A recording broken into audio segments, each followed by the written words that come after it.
नमस्कार दोस्तों, इस चैनल पे आप सभी का स्वागत है। अगर आप नए हैं तो इसको पहले सब्सक्राइब कर लीजिए। अगर आप सोच रहे हैं कि बिहार स्टेट बार काउंसिल में रजिस्ट्रेशन कैसे करें, एनरोलमेंट कैसे करें, तो ये वीडियो आपके लिए बहुत ही बेनिफिशियल होगा। सबसे पहले अगर हम बात करें फीस की, तो फी है टोटल 750 एनरोलमेंट के लिए, जो कि सुप्रीम कोर्ट के गाइडलाइन के बाद फॉलो किया जा रहा है, और 6000 अतिरिक्त एडिशनल आपको देना पड़ेगा एडवोकेट फंड के लिए।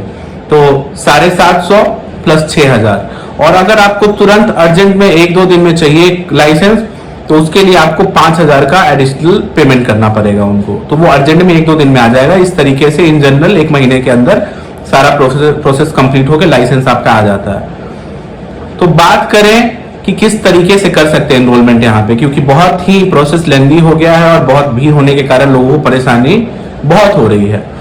सबसे पहले आप पटना हाईकोर्ट आ जाइएगा। पटना हाईकोर्ट में गेट नंबर 3 से थोड़ा आगे बढ़िएगा तो आपको मिलेगा बिहार स्टेट बार काउंसिल। किसी से भी आप पूछिएगा तो इजीली आपको कोई हाईकोर्ट में गाइड कर देगा। हाईकोर्ट में आने के बाद, बार काउंसिल भवन में आने के बाद 2nd फ्लोर पे आपको जाना होगा, तब मिलेगा आपको बार काउंसिल बिहार का ऑफिस। उस ऑफिस में जाइएगा और वहां जाने के बाद चालान के लिए एक फॉर्म ले लीजिएगा। चालान के लिए एक फॉर्म ले लीजिएगा। 2 फॉर्म दिया जाएगा। एक फॉर्म का कॉस्ट होगा 600, एक फॉर्म का कॉस्ट होगा 150। एक ही फॉर्म में 4 कॉपी होंगी, दोनों में 4-4 कॉपी, जो कि 2 कॉपी बैंक के पास, 1 कॉपी बार काउंसिल के पास, 1 कॉपी आपको मिलेगी। उसको अच्छे से भर लीजिएगा। उसमें आपका नाम होगा, आपका फोन नंबर होगा, डेट होगा, सिग्नेचर होगा, और अमाउंट जो होगा वो वर्ड में होगा और डिजिट में होगा। जो है वो वहां पे लिखा है, इंस्ट्रक्शन देख लीजिएगा। फॉर्म भरने के बाद आप उसी बिल्डिंग में ग्राउंड फ्लोर पे आ जाइएगा। 2nd फ्लोर से ग्राउंड फ्लोर में आके पंजाब नेशनल बैंक है, उस बैंक में जाइएगा, चालान को डिपॉजिट कीजिएगा। वो लोग उसको वेरीफाई कर देंगे और प्रूफ करके आपको 2 कॉपी दे देंगे। 2 कॉपी वो खुद अपने पास रख लेंगे। उस कॉपी को लेके आपको फिर वापस से बार काउंसिल भवन में आना है। सेम बिल्डिंग के 2nd फ्लोर पे बार काउंसिल के ऑफिस के पास आना है। वहां पे आने के बाद वो आपको फॉर्म देंगे। वो बार काउंसिल वाले जो वहां पे इंचार्ज है उसके, वो फॉर्म देंगे आपको। और उसके साथ एक फॉर्म लगभग 15 पन्नों का रहेगा, एक फॉर्म लगभग 3 पेज का रहेगा। वो दोनों फॉर्म आराम से आप ले लें वहां से। वो फॉर्म लेने के बाद फॉर्म को फिल, अगर सेम डे पे अगर आप टाइमली पहुंच जाते हैं तो सेम डे पे फॉर्म को फिल कर लीजिए। उसमें सारे आपके इंपॉर्टेंट डिटेल्स रहेंगे। अगर आप 3 ईयर कोर्स, 3 ईयर LLB वाले हैं, तो आपको 10th-12th का मार्कशीट, पासिंग सर्टिफिकेट, उसके अतिरिक्त ग्रेजुएशन का पासिंग सर्टिफिकेट और मार्कशीट, प्लस लॉ का पासिंग सर्टिफिकेट, मार्कशीट, और लॉ कॉलेज से आपका मिला हुआ कैरेक्टर सर्टिफिकेट लगेगा। अगर आप 5 ईयर के हैं तो आपको फाइनल ईयर का या फिर फाइनल सेमेस्टर का मार्कशीट, लॉ का 12th का मार्कशीट और पासिंग सर्टिफिकेट, 10th का पासिंग सर्टिफिकेट, मार्कशीट, और आपका प्रोविजनल रहना चाहिए। अगर करंट ईयर में अगर आप पास करते हैं तो जनरली पासिंग सर्टिफिकेट 1 साल के बाद मिलता है, लेकिन कॉलेज वालों के द्वारा आपको प्रोविजनल सर्टिफिकेट दे दिया जाता है। अगर 5 ईयर वाले हैं तो प्रोविजनल सर्टिफिकेट जरूर ले लीजिएगा, कैरेक्टर जरूर ले लीजिएगा। ठीक, ये सारे डॉक्यूमेंट्स हो गए। इसके अलावा आपको टोटल 5 फोटोज लगेंगे। 5 फोटोज, 3 फोटोज आपके फॉर्म में जाएंगे, 2 फोटोज आपको अपने पास रखने पड़ेंगे, जो कि आपको फॉर्म सबमिट करने के समय उनको जमा करना पड़ेगा। ये तो हो गया। इसके अलावा अगर आपको कुछ चाहिए, फॉर्म भर लीजिए आप। उसके बीच में उस फॉर्म में एक डिक्लेरेशन पेज आएगा। उस डिक्लेरेशन पेज को आपको नोटरी से अप्रूव कराना पड़ेगा। नोटरी से अप्रूव कराना पड़ेगा, तो उसके लिए आपको 25 रुपीज का डिक्लेरेशन, याद रखिए 2 तरीके का चीज लगेगा। एक कोर्ट फी लगेगा 100 रुपीज का, और एक डिक्लेरेशन लगेगा 25 रुपीज का। 100 रुपीज का टिकट कोर्ट फी के नाम पे और 25 रुपए का डिक्लेरेशन का छोटा सा स्टैम्प मिलता है वो।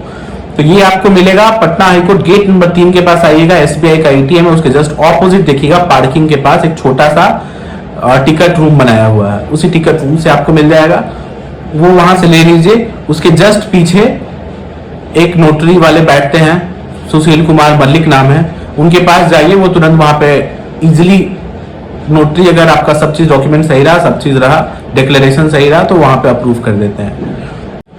तो नोटरी के अतिरिक्त 2 एडवोकेट लगेंगे।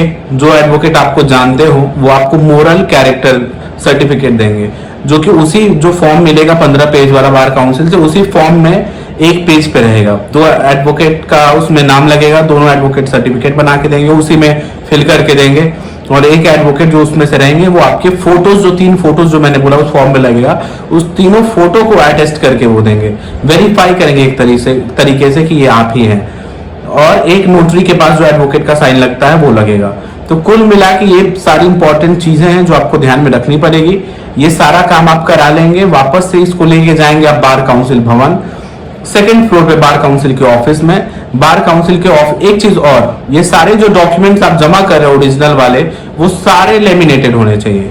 ध्यान से एक बार फिर से चेक कर लीजिएगा कौन कौन से डॉक्यूमेंट्स है, और ये सारे डॉक्यूमेंट्स आपके लेमिनेटेड होने चाहिए, क्योंकि बिना लेमिनेशन के और बिना टाइट किए हुए, बिना बांधे हुए वो डॉक्यूमेंट्स को नहीं लेंगे, क्योंकि वो फटने का या फिर टेम्पर होने का बहुत चांस रहता है कि कहीं बर्बाद ना हो जाए वो।